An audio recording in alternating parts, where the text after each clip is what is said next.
Hey, everybody. Good at this point, Friday morning from the Memorial Stadium press box. Gabe DeArmond and Jarod Hamilton here on the 573tees.com post-game show. We are going to do this after every Missouri game. First thing we're going to do after post-game interviews is jump on 15, 20 minutes with you guys. We'll give our initial impressions. We'll take some questions, some comments if you guys have them. Feel free to throw them up there. I know this was scheduled for 11 o'clock. Look, it's 12:11 because that's when we got back here.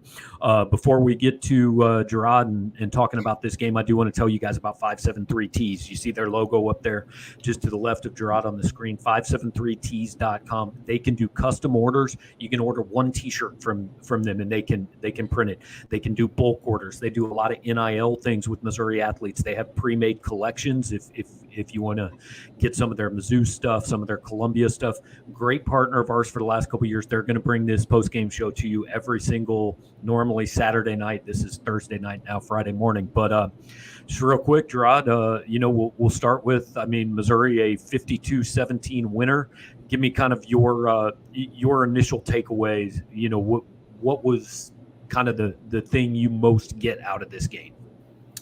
The defense won this game.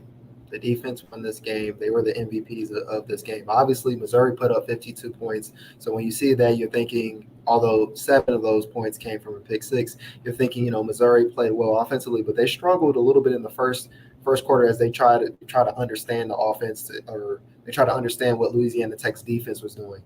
But I just felt like that defensive line, they had a lot of pressure. The transfers were doing well. Christian Williams, Josh Landry, all these guys that were doing well. McGuire and Jeff Cope pushing that pocket, getting sacks and things of that nature. A couple tip passes by the D-line that led to interceptions. So my first thing is this defense, if they can continue this, and we know it's La Tech and it's not the biggest or hardest program, but they can continue to do this, they're setting themselves up for success as a team.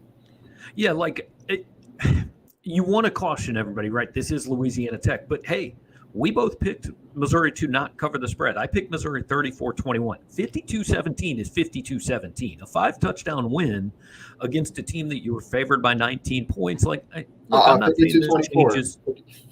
You're right. With the last little touchdown, but yeah. Like you said, that one doesn't really count. But that can't be taken too lightly. Now, I'm not saying we change our minds and say, hey, this is a 9-3 football team off tonight. But, impressive. You mentioned the defense. I think that's the takeaway, too.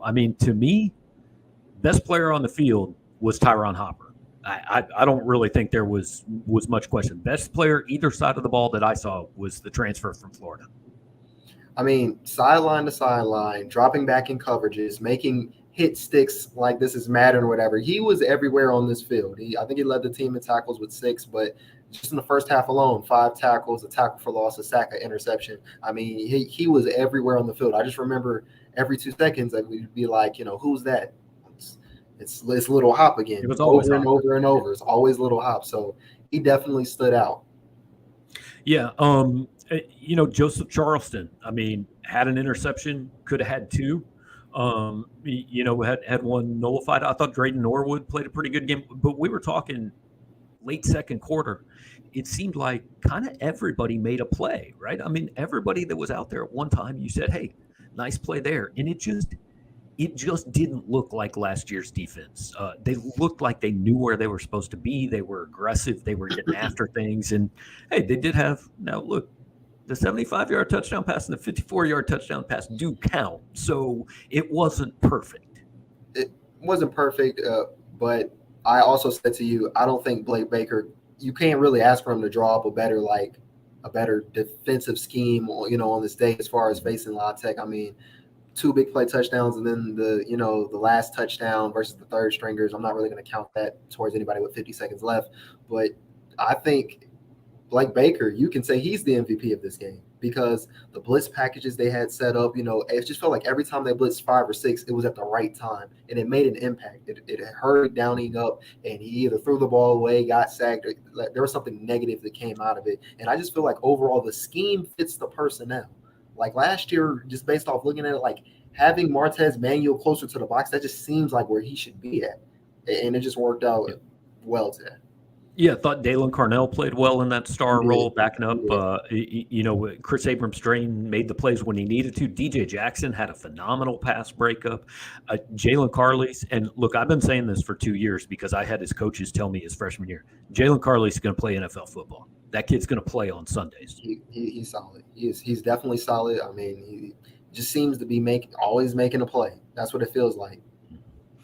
Yeah, so defensively, certainly, I think just about everything you could ask for. Now, offensively, I mean, I don't know. It's weird. Missouri ran for 328 yards, but I didn't like that. Didn't seem like a dominant running game to me. Did it to you?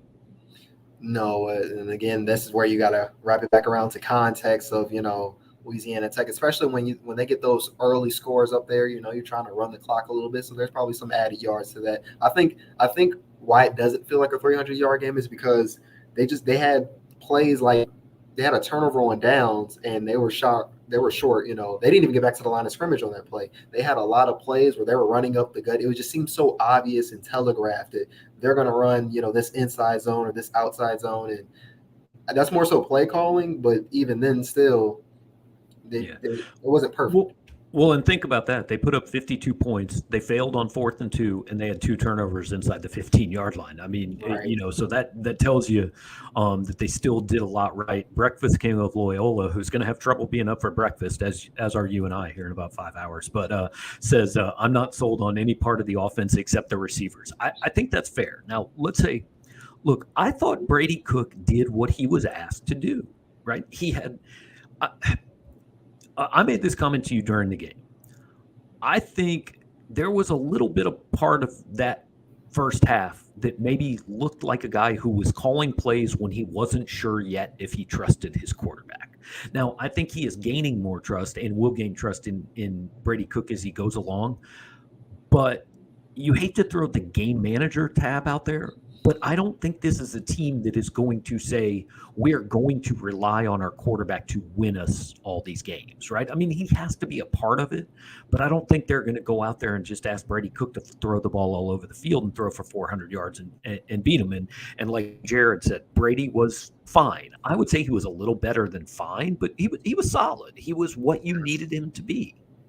Yeah, that's the word I would use for him. He was solid. I mean, he made the plays he needed to make. At first though, we was talking about how early on, like when you talked about trusting him a lot, especially in that first half, we seen jet sweeps and stuff behind the line of scrimmage, a lot of bubble screens, things like that. So you can kind of see, like at first I'm thinking they're just trying to get a rhythm, but they were doing that for quite a while. So it seemed a little bit off in that respects. I did notice the reason why he was solid and not great despite putting up 52 points is there were some passes where he threw behind the receiver. There were some passes where he underthrew. Even he mentioned he underthrew Burden on that 9 route, early on in the game. So there were some plays like that, and then obviously the interception where I think personally he had too much mustard on it. Burden should have caught. He's still you're open like that. You're running a shot. You got to catch that. But at the same time, he's 4 or 5 yards away. I don't think you need to put that much zip on the ball right there. And he knows he needs to work on it. And we don't want to put the game manager tab on it. But that's what it feels like, though. That's what he needs to do. And look, there are going to be games where they're going to have to ask more of him. This wasn't one of them. Matt says, "Why is he giving me post-traumatic Basilak syndrome?" Here's the biggest difference. That 20-yard touchdown run was nice. He had another play, too, where he spun out of trouble, looked like maybe he was going to run, then he hit, I don't know, I think it was Dove, but I'm not sure. I think somebody, it was Toski, and then the next play after Toski had that stretching catch. That's right. I mean, the legs, the feet, they add something to this offense that it didn't have last year. And when you consider the offensive line, I think probably today of maybe the tight end group, but that offensive line, it looked shaky. I know they ran for 300 yards. They put over 500 total yards of offense, but the pass protection, and sometimes it just seemed kind of off a little bit. But, if this was just a pocket quarterback, there's probably a lot more sacks. So the fact that he can get that 20-yard scamper off and he's doing the option plays and taking it himself, like he's a really tough kid, and he's more athletic than people probably give him credit for. Yeah, and P. Richards says you're not winning SEC games with your QB throwing 200 dump downs. I mean, you can, right? I mean, you can. Now, again, there are going to be times he has to do more. But like the Brady Cook we saw tonight, That guy can win 6 or 7 games. Can he win 9? No, I don't think so. But he can win 6 or 7 games. So Stewart brings up a point. Missed tipped catches were worrisome, yet they still don't seem to throw down the field. So let me say, first of all, I only really remember one drop, and that was Luther's that turned into an interception. Do you remember any more than that? Maybe love it or Cooper or somebody maybe drop something small. I can't really. Yeah, that's my thing. More so was that and the throw to Pete that had that pass interference or whatever they said, and they took it back. The targeting thing. I thought that was Love It. Yeah. No, I thought that was to Pete though, out the backfield. Oh, the targeting. The targeting thing, and they took it back. I thought that was a bad pass because we noted like Pete needs to get his head around faster for that because he was open for a first down easily. But when you realize he's not paying attention at that point, you don't throw it to him because either it's an interception or you're setting him up to get hit, kind of hard. So, and the thing is too, the grading scale cannot be perfection, right? Dropped passes are going to happen. Bad throws are going to happen. Now you have to limit them. If you have 2 drops in a game, so be it. Now, if you have a team that drops 6 balls every game, that's a problem. But as far as not throwing downfield, there were 4 deep shots to Luther Burden. The first one, Brady Cook said he underthrew. No question, he did underthrow. The second one resulted in what was, like Jarod almost out of his seat because we thought Luther went out and Spider-Man one-handed a ball on the sideline. If anybody here has ever played ESPN NFL 2K5 and Terrell Owens is stretched out on the cover, one hand looking like he's like Michael Jordan or whatever, but he's got his hand stretched out. It looked exact. I thought he was going to full body extension, grab the ball, and he almost came down with it. But in a way, it's like you want them to take deep shots, but they really didn't have to too much. You pick your spots where you need to.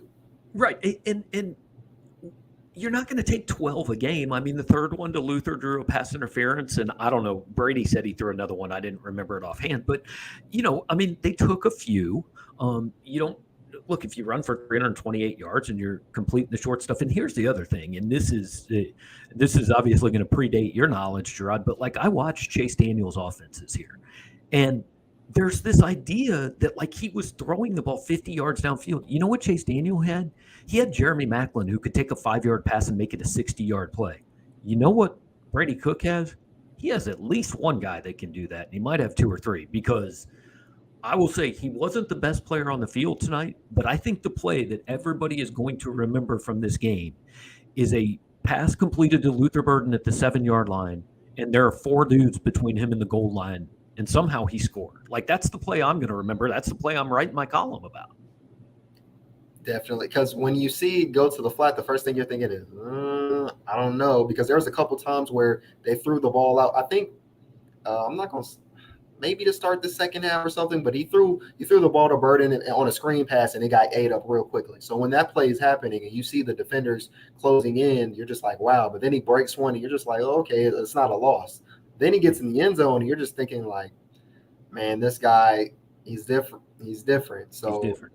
Cook needs to use him to his advantage, and whenever Drink decides to put him on kick return and punt return will just be a bonus. Yeah, I'll be interested to see. I thought that was going to happen at some point. Jim says, how often do you see him taking snaps, and can he pass?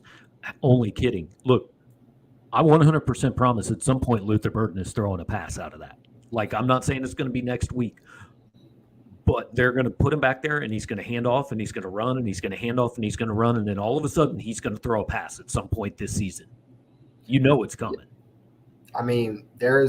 You have to set it up that way. This is now on film now, so they see that, K-State sees this, and they've got to prepare for all types of options. I even joked that he's third string. He may have moved up third string on the QB depth chart. So, definitely we're trying to see. We're going to see what happens. But that's a great way. Like when I seen the Wildcat, I was like, that's a great way to get in the ball because we were just saying do the wide receiver screens things, but that's even better. Straight to him. Right. Yeah, like Drinkwitz said, I like the Wildcat because I don't have to even worry about throwing the ball to him. He just has it. Football is not that hard. Get the ball in the hands of the guys that can make the plays. Duke can make some plays, no question. Cameron says, could Horn not have done what Cook did tonight? Look, man, we ain't starting a quarterback controversy after a 52-24 win. I get that Sam Horn has 4 stars, and I get he's your shiny toy. Brady Cook was fine, man.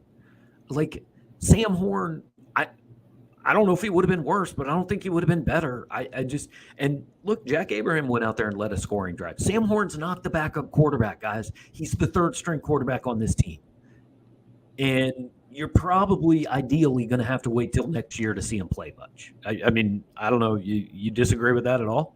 No, I agree with everything. I was about to say, I mean, Jack Abraham led the second unit, but you made a good point. There's no point in, wasting one of those games. You only get 4 before you burn the red shirt. There's no point in wasting one of his games in this type of game. So I think Brady could play well enough that Miller was here in the spring. I could be wrong. Those were the only 2 true freshmen I know I saw on the field were Luther Burden and Mekhi Miller. I'm not sure I saw anybody else out there that I can think of. Yeah. Justin wants to know if Mookie Cooper had a catch. He did not. And look, I'm sure there will be times he will get one. There will be days Bannister has fewer, or Lovett has fewer, or whatever. He didn't catch a ball tonight. G2 South is asking if Elijah Young's in the doghouse. Look, I continue to think Elijah Young does really well when he gets the chance. He just continues not to get that many chances. He's pretty clearly third on the depth chart here. But I want to talk about that real quick because we talked about this during the game. Who's Missouri's best running back? It's Nathaniel Pete. It's Nathaniel Pete. I thought at halftime I thought it was Elijah Young, but it's Nate Pete. And look, I don't know how close to 100% he is. He looked pretty healthy to me tonight, but he's the best running back on this team. And Cody Schrader had 17 carries and Nate Pete had 8. Next week at Kansas State, that number needs to be flipped.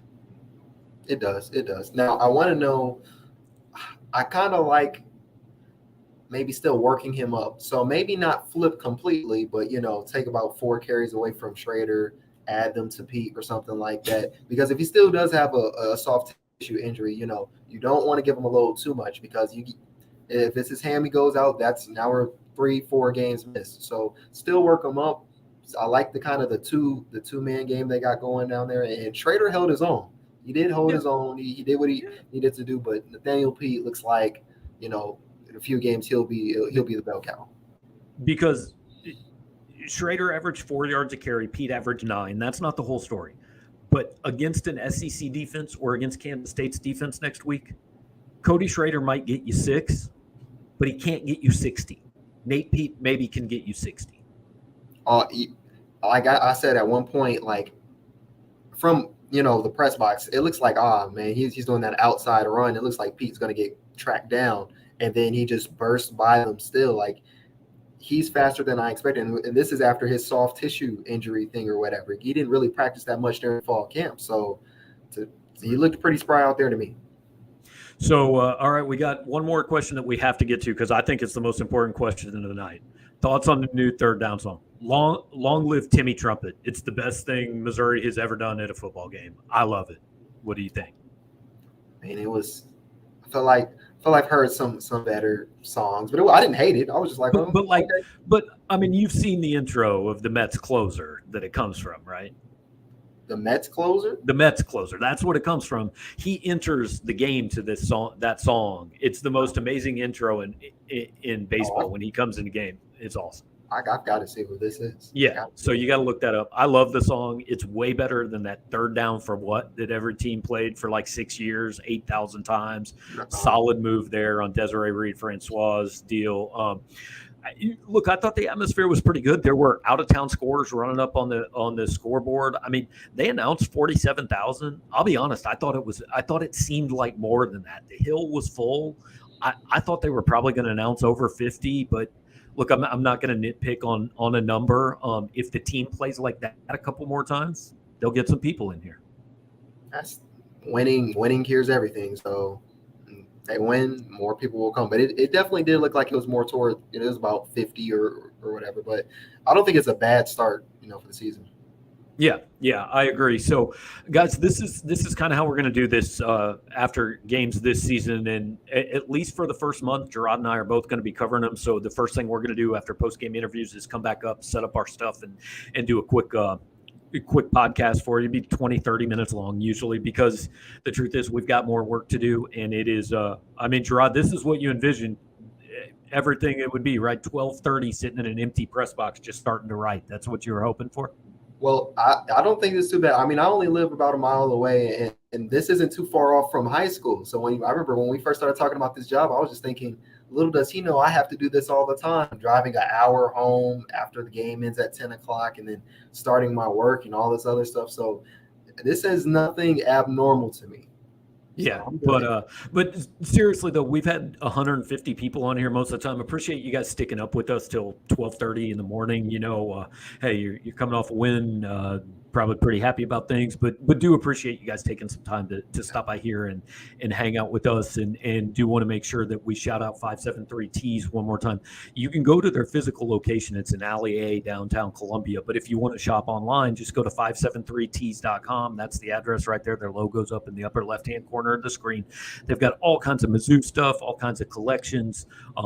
They can custom make shirts. They do NIL shirts for players. You can check out some of the stuff. They've got I was actually down there picking up some Power Mizzou gear the other day. They've got Power Mizzou gear on their site, but we were talking about the thicker kicker gear. That's one of their hottest sellers. So anything you want, 573tes.com. The guys there are great. They'll do bulk orders. They can do small orders, but I mean, they can get you guys just tons of stuff, and really would encourage you to check them out and appreciate them partnering with us on this. So we'll just wrap here, Jarod.